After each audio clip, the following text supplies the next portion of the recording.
Hello दोस्तों, मेरा नाम राजकुमार है और अपने YouTube चैनल पर टारगेट पीसीएस पे आपका स्वागत करता हूं। और कला का टीजीटी पीएचडी कला के लिए 117 क्वेश्चन का ये सीरीज़ है जो बहुत ही महत्वपूर्ण है और आपके लिए बहुत हेल्पफुल होगा।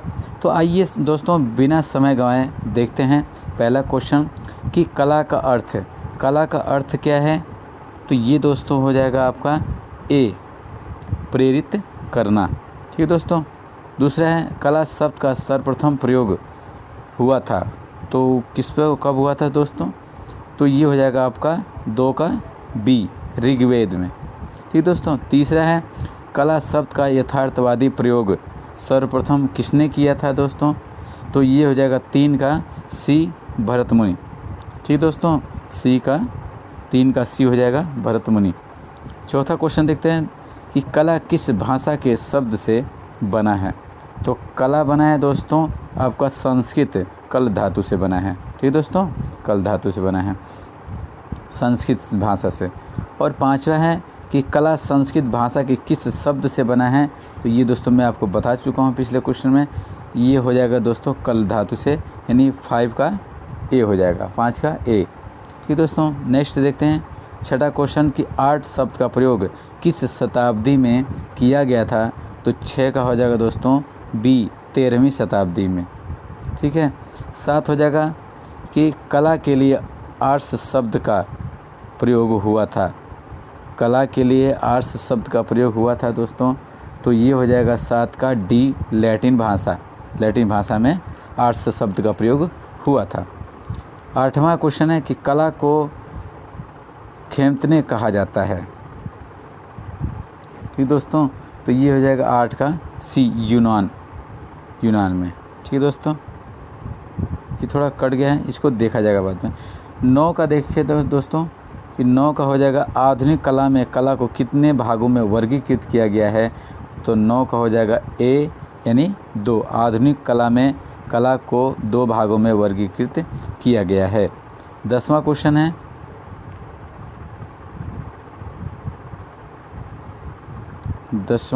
होगा दोस्तों कि मनुष्य अपने भावों को कला के द्वारा प्रकट करता है। यह कथन किसका है। तो यह कथन है दोस्तों रस्किन का। ठीक है, ये टीजीटी 2005 में पूछा गया क्वेश्चन है। 11वां है कि कला में मनुष्य अपनी अभिव्यक्ति करता है। यह कथन किसका है। ये टीजीटी 2011 में पूछा गया दोस्तों। तो 11 हो जाएगा ये रविंद्रनाथ टैगोर। 12 हो जाएगा कि पाश्चात्य सौंदर्य शास्त्र के अनुकृति सिद्धांत के प्रणेता कौन है दोस्तों। तो ये हो जाएगा 12 का ए, अरस्तु। पाश्चात्य सौंदर्य शास्त्र के अनुकृति सिद्धांत के प्रणेता हैं अरस्तु। 13 का हो जाएगा अरिस्टोटल के अनुसार कला क्या है। अरिस्टोटल के अनुसार कला है दोस्तों ये 13 का हो जाएगा आपका ए, अनुकृति। 13 का अनुकृति हो जाएगा। ठीक है दोस्तों। 14 देखते हैं कि कला मानव के दमिन वासनाओं का उभरा हुआ रूप है। तो ये दोस्तों हो जाएगा 14 का सी, फ्रायड। ठीक है दोस्तों। 15वां क्वेश्चन देखते हैं कि कला ब्रह्मा प्रभाव की आंतरिक अभिव्यक्ति है। यह कथन किसका है दोस्तों। तो 15 का हो जाएगा बी, क्रोचे। ठीक है। 16 हो जाएगा। 16वां देखते हैं क्वेश्चन कि अरस्तु ने कला को कहा है। अरस्तु ने कला को क्या कहा है दोस्तों। तो प्रकृति का अनुकरण यानी नकल। अरस्तु ने कला को प्रकृति का अनुकरण यानी नकल कहा है। 17वां क्वेश्चन है कि कला आदि भौतिक सत्ता को व्यक्त करने का इधर है माध्यम है। ठीक है दोस्तों। तो ये हो जाएगा 17 का हो जाएगा ए, हीगेल। 17 का हीगेल हो जाएगा। 18वां क्वेश्चन देखते हैं कि कला एक अभिव्यक्ति है। यह कथन किसका है। तो 18 का हो जाएगा सी, रस्किन। 19 देखते हैं कि हीगल ने ललित कलाओं को कितने वर्गों में रखा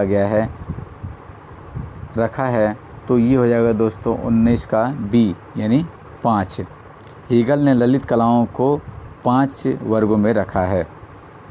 20 हो जाएगा कि हीगल ने किस कला को सर्वश्रेष्ठ माना है। हीगल ने किस कला को सर्वश्रेष्ठ माना है, तो 20 का हो जाएगा ए यानी काव्य कला। काव्य कला को हीगल ने कला का सर्वश्रेष्ठ माना है। 21 हो जाएगा कि ललित कलाओं के दायरे में कौन सी कलाएं आती हैं। ललित कलाओं के दायरे में कौन सी कलाएं आती हैं दोस्तों, तो ये हो जाएगा 21 का डी, इनमें से सभी चित्रकला, स्थापत्य कला और संगीत कला। ठीक है दोस्तों। 22 का देखते हैं कि ललित कलाएं कितनी हैं, तो ये 22 का हो जाएगा सी। ललित कलाएं कितनी हैं, 5 हैं। ठीक है। 23 देखते हैं कि हीगल ने किस कला को निम्न श्रेणी में रखा है। हीगल ने किसे निम्न श्रेणी में रखा है, तो वास्तुकला को रखा है। हीगल ने कला को निम्न श्रेणी में रखा है। किसको, वास्तुकला को। 24 को देखते हैं कि हीगल के अनुसार ललित कलाओं को क्रम में व्यवस्थित कीजिए, तो ये दोस्तों हो जाएगा 24 का हो जाएगा आपका ए, काव्य कला, संगीत कला, चित्रकला, मूर्ति कला और स्थापत्य कला हो जाएगा। 25वां देखते हैं क्वेश्चन। 25वां क्वेश्चन देखते हैं दोस्तों कि आर्मेचर का प्रयोग। 25वां क्वेश्चन होगा कि आर्मेचर का प्रयोग किस में किया जाता है दोस्तों, तो आर्मेचर का प्रयोग किया जाता है मूर्ति कला में। आर्मेचर का प्रयोग किस में किया जाता है, मूर्ति कला में। दोस्तों आपको यह देखना है कि आप 117 में ईमानदारी से कितने सही कर पाते हैं, और इसको कमेंट बॉक्स में ज़रूर आप बताइएगा लिख के कि हमारे कितने सही हो रहे हैं।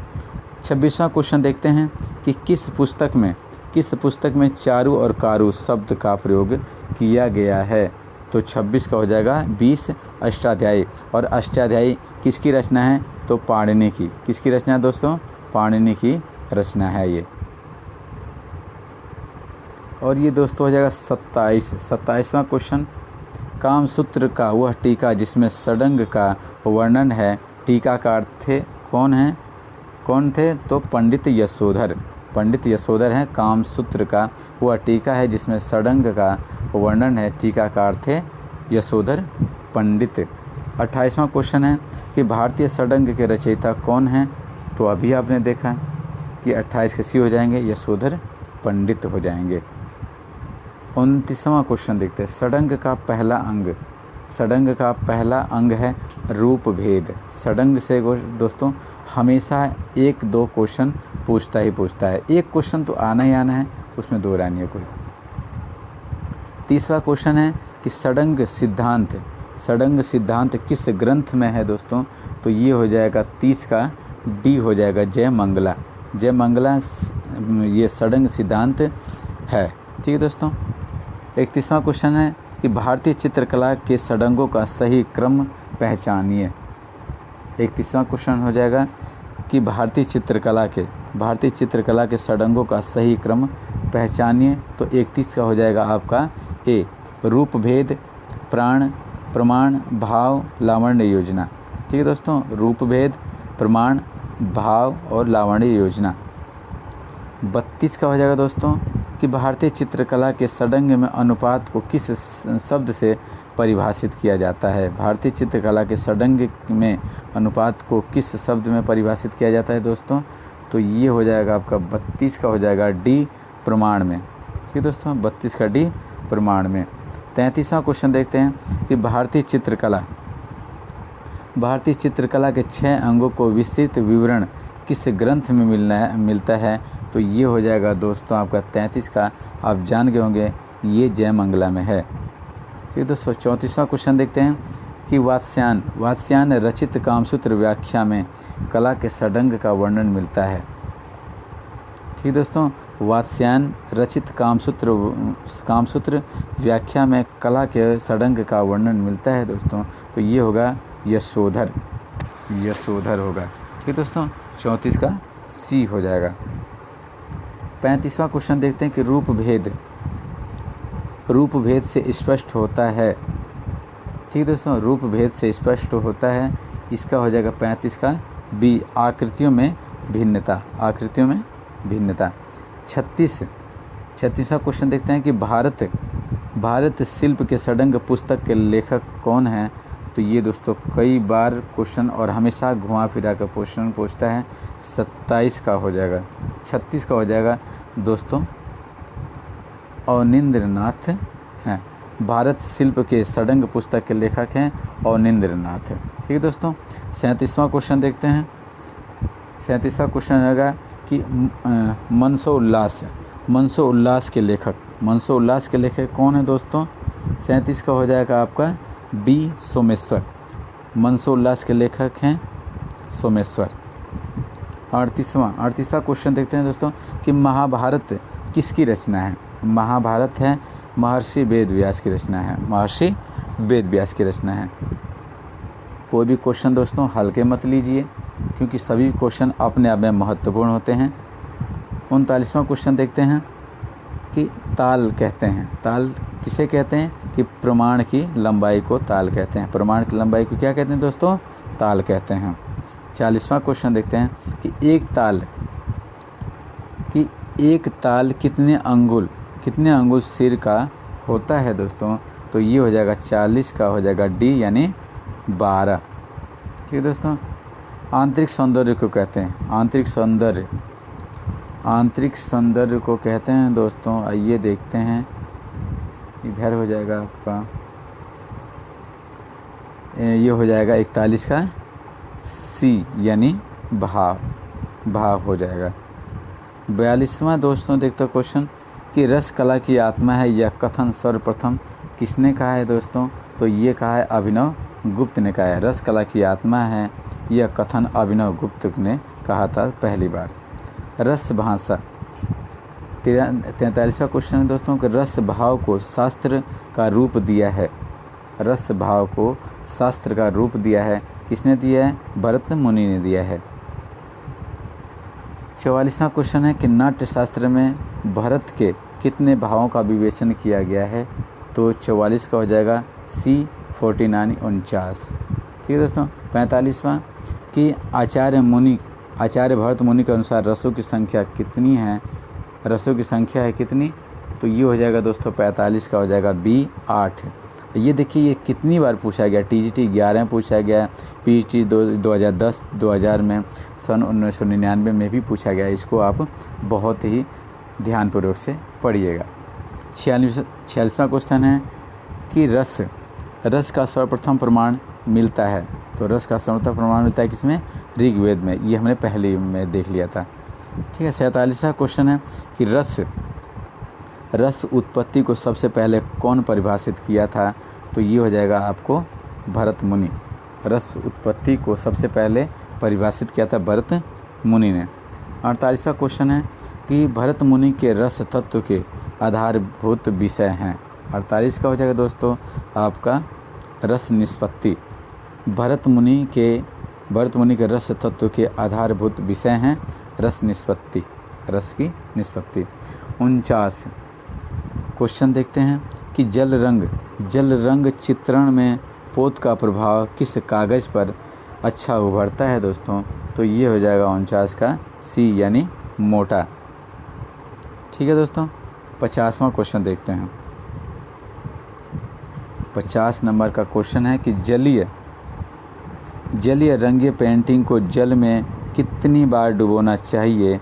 तो ये हो जाएगा दोस्तों 50 का हो जाएगा, आप देख लिए होंगे, आवश्यकता अनुसार जितनी उसकी आवश्यकता हो उतनी बार उसको डुबाया जा सकता है। 51 हो जाएगा दोस्तों कि ट्राइबल आर्ट संबंधित है। ट्राइबल आर्ट संबंधित है किससे, जनजातियों से। ट्राइबल आर्ट किससे संबंधित है, जनजातियों से। 52 सुमेलित कीजिए। ठीक है दोस्तों। तो ये सुमेलित कीजिए, ये हो जाएगा दोस्तों आपका 52 का हो जाएगा, डायरेक्टली देखते हैं सी हो जाएगा। ठीक है दोस्तों, सी हो जाएगा, इसको आप मिला लीजिएगा। और 53 का दोस्तों आज देखते हैं कि कागज़ के कई तह चिपका कर कार्य किए जाते हैं। 53 का कि कागज़ के कई तह चिपका कर कार्य किए जाता है को कहते हैं क्या। तो कहते हैं दोस्तों कोलाज। कोलाज कहते हैं। कागज़ के कई तह चिपका कर कार्य किए जाते हैं, उसे क्या आ जाता है? कोलाज। 54 नंबर का क्वेश्चन देखते हैं कि फ्रेस्को बुनो पद्धति से चित्र बनते हैं। फ्रेस्को बुनो पद्धति से चित्र बनते हैं। 54 का हो जाएगा दोस्तों आपका दीवार की गीली सतह पर। दीवार की गीली सतह पर हो जाएगा ये फ्रेस्को बुनो पद्धति। ठीक है दोस्तों। अब आइए 55। अजंता चित्रकला का माध्यम है। अजंता चित्रकला का माध्यम है, तो ये हो जाएगा दोस्तों 55 का सी हो जाएगा। आपको बता देते हैं सी में कौन सा आंसर है, इसका नाम क्या है। 55 का सी हो जाएगा फ्रेस्को तकनीकी। फ्रेस्को तकनीकी हो जाएगा। अब आइए दोस्तों 56 नंबर का क्वेश्चन देखते हैं कि फ्रेस्को बुनाक प्रविधि परिभाषित की जा सकती है। किसमें की जा सकती है दोस्तों? सी। ठीक है दोस्तों, सी। ये हो जाएगा विशेष प्रकार से तैया प्लास्टर भित्ति पर भूमिज। ठीक है दोस्तों, इसको छोटा कर लेते हैं थोड़ा सा। ये हो जाएगा आपके सामने ये। ठीक है दोस्तों, कि फ्रेस्को बुनाक प्रविधि परिभाषित की जा सकती है। तो ये दोस्तों 56 का सी हो जाएगा। आपने देख लिया है कि विशेष प्रकार से तैयार प्लास्टर भित्ति पर भूमिज प्राकृतिक रूप से प्राप्त रंग लगाना बुनो कहते हैं। ठीक है दोस्तों। 57 नंबर का क्वेश्चन देखते हैं। 57 नंबर का क्वेश्चन दोस्तों कि फ्रेस्को सेस्को चित्र में चित्रण के लिए किस प्रकार की भित्ति प्रयोग में लाई जाती है। तो ये हो जाएगा दोस्तों बी शुष्क भित्ति। 58 का हो जाएगा। आइए 58 देखते हैं कि हाइगा कहाँ की कला है। हाइगा कहाँ की कला है दोस्तों? तो 58 का हो जाएगा जापान। हाइगा कहाँ की कला है? जापान की कला है। कोलाज पद्धति के जनक हैं दोस्तों 59 का सी जॉर्ज ब्राक। कोलाज पद्धति के जनक है कौन? George Barack. 60 का हो जाएगा कि बेनिये कहाँ की कला है। बेनिये कहाँ की कला है दोस्तों? तो ये हो जाएगा जापान की। बेनिये कहाँ की कला है? जापान की। 61 नंबर का क्वेश्चन देखते हैं कि भारत में सर्वप्रथम किसके मकबरे में पित्राद्युरा का प्रयोग किया गया था। तो ये हो जाएगा दोस्तों 61 का बी एतमादुद्दौला के। ठीक है दोस्तों। 62 का हो जाएगा कि रिप्लिका का प्रयोग होता है। कहाँ है दोस्तों? 62 का ए मूर्तिकला में। रिप्लिका का प्रयोग होता है मूर्तिकला में। 63 नंबर का क्वेश्चन देखते हैं कि चंडीगढ़ का वास्तुकार कौन था दोस्तों? तो ये हो जाएगा 63 का बी ली कार्बूजियर। चंडीगढ़ का वास्तुकार कौन है? ली कार्बूजियर। 64 का हो जाएगा। 64 नंबर का क्वेश्चन देखते हैं। तो 64 का हो जाएगा दोस्तों उत्तर प्रदेश कौन सा जिला टेराकोटा के लिए प्रसिद्ध है। तो गोरखपुर हमारे योगी बाबा जी वहाँ के निवासी नहीं, वहाँ इनका मठ है जो कि हमारे वर्तमान में सीएम भी हैं उनका। तो 65 में आ जाते हैं। 65वां क्वेश्चन कि हनीवा टेराकोटा किस देश से संबंधित है। तो ये हो जाएगा 65 का सी जापान। हनीवा टेराकोटा कहाँ से संबंधित है? जापान से। ठीक है दोस्तों, जापान से। 66 का हो जाएगा। देखते हैं 66वां क्वेश्चन कि टेराकोटा मूर्ति बनाई जाती है। टेराकोटा मूर्ति बनाई जाती है दोस्तों मिट्टी से। 67 अगला नेक्स्ट क्वेश्चन देखते हैं कि बंधक प्रयुक्त किया जाता है। बंधक प्रयुक्त किया जाता है किसमें दोस्तों? ये बाटिस चित्रण में बंधक प्रयुक्त किया जाता है। 68 नंबर का क्वेश्चन देखते हैं कि रंगोली मुख्य रूप से बनाई जाती है। कहाँ बनाई जाती है दोस्तों? 68 का ए ज़मीन पर। 69 नंबर का क्वेश्चन देखते हैं कि सामान्य पेंसिल में कौन सी सामग्री प्रयुक्त होती है। तो ये दोस्तों होती है ग्रेफाइट। जो काली से होती है उसको ग्रेफाइट कहा जाता है। चौकपूर्णा लोक चित्रण कहाँ की परंपरा है?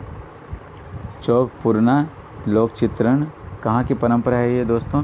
तो ये हो जाएगा हमारे उत्तर प्रदेश का। ठीक है दोस्तों। 71वां नंबर क्वेश्चन कि सबसे हार्ड पेंसिल कौन सी होती है? सबसे हार्ड पेंसिल होती है दोस्तों एच होती है। ठीक है दोस्तों।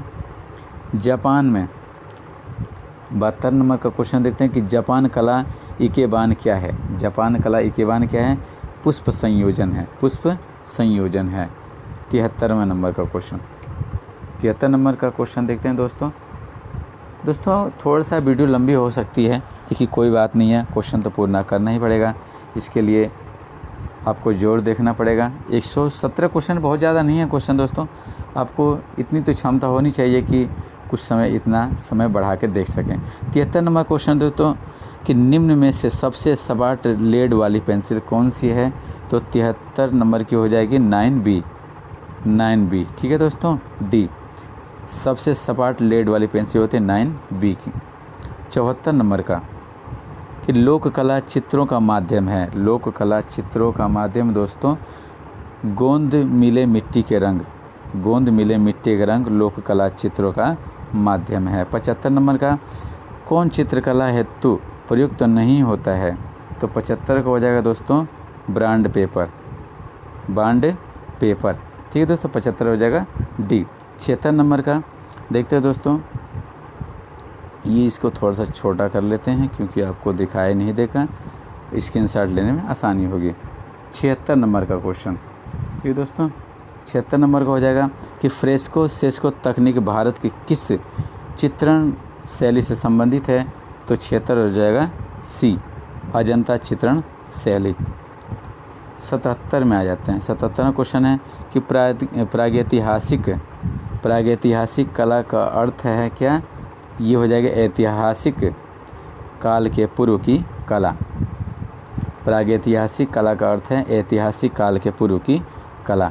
78 नंबर का क्वेश्चन देखते हैं कि प्रागैतिहासिक भारतीय चित्रकला किस सतह पर बनाई गई थी? तो ये हो जाएगा 78 का सी चट्टानों पर। प्रागैतिहासिक भारतीय चित्रकला चट्टानों पर बनाई गई थी। 79 को देखते हैं दोस्तों कि प्रागैतिहासिक चित्र उत्तर प्रदेश में कहाँ है? तो ये हो जाएगा दोस्तों लखनिया में। 80 नंबर का क्वेश्चन देखते हैं कि प्रागैतिहासिक चित्रों का क्षेत्र मिर्ज़ापुर किस प्रदेश में है? ठीक है दोस्तों। तो ये तो सभी लोग जानते हैं दोस्तों। 80 का बी हो जाएगा उत्तर प्रदेश, हमारा प्यारा सा उत्तर प्रदेश। 81 नंबर का क्वेश्चन दोस्तों कि भारतवर्ष में प्रागैतिहासिक चित्रों की सर्वप्रथम खोज किसने किया था? किस क्षेत्र में हुई थी? तो 81 का हो जाएगा मिर्ज़ापुर। भारतवर्ष में प्रागैतिहासिक चित्रों की सर्वप्रथम खोज मिर्ज़ापुर में हुई थी। 82 नंबर का क्वेश्चन है कि मिर्ज़ापुर क्षेत्र की किन पहाड़ियों पर भारतीय गुफा चित्र बने हुए हैं? तो 82 का हो जाएगा सी कैमूर की पहाड़ियों पर। 83 नंबर का मिर्ज़ापुर से प्राप्त प्रागैतिहासिक चित्रों में नृत्य दृश्य किस गुफा में अंकित है? तो ये हो जाएगा 83 का लखनिया में जो दोस्तों। 84 घायल सुअर का चित्र किस गुफा से मिलता है? तो 84 का हो जाएगा बी यानी भंडारिया। 85 नंबर का क्वेश्चन मिर्ज़ापुर के किस क्षेत्र से हाथी के शिकार का चित्र पाया गया है? तो दोस्तों तो ये हो जाएगा लिखुनिया। मिर्ज़ापुर के हाथी के शिकार का चित्र मिला है लिखुनिया से। 86 नंबर का क्वेश्चन देखते हैं कि विडम्ब की खोज किसने की थी? विडंग की खोज किसने की थी दोस्तों? तो 86 को हो जाएगा बी डॉक्टर जगदीश गुप्त। विडम्ब की खोज डॉक्टर जगदीश गुप्त ने की थी।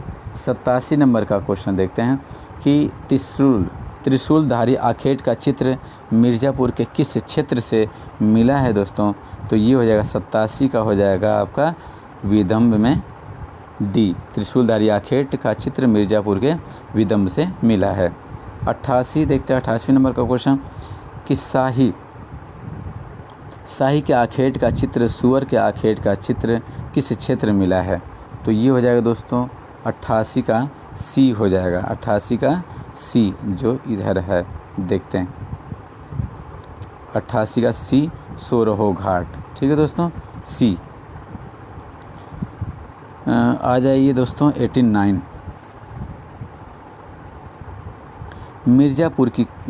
मिर्ज़ापुर स्थल की खोज किसने किया था? तो 89 का हो जाएगा बी, कार्लाइल